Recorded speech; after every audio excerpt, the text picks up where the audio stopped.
Michael Sardet est directeur d'un camping destiné aux fonctionnaires du ministère de l'Intérieur.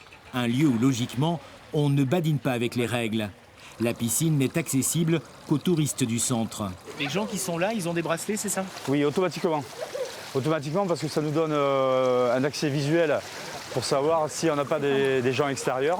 Mais malgré tout, on met quand même devant une personne qui regarde et qui fait un tour de piscine quand même de temps en temps.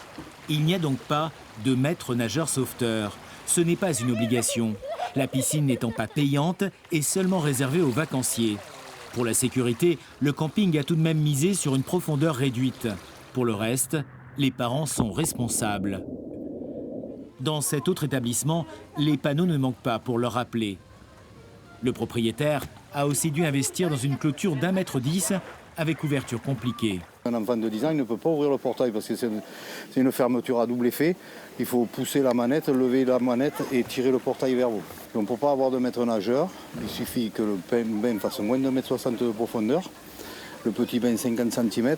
Mais après, les gens qui envoient leurs enfants se baigner et ainsi de suite, il faut qu'ils fassent attention à ce qu'ils font. Il y a quand même une part de la surveillance des parents aussi. Il n'y a pas que les gestionnaires de camping.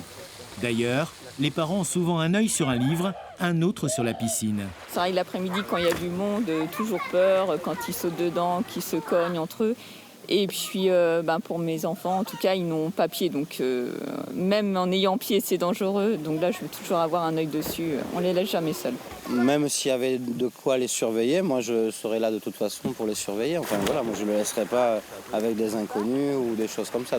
Mais chacun avoue que la faute d'inattention est humaine et parfois fatale. Depuis juin, 24 personnes sont mortes dans des piscines privées, dont 4 en camping.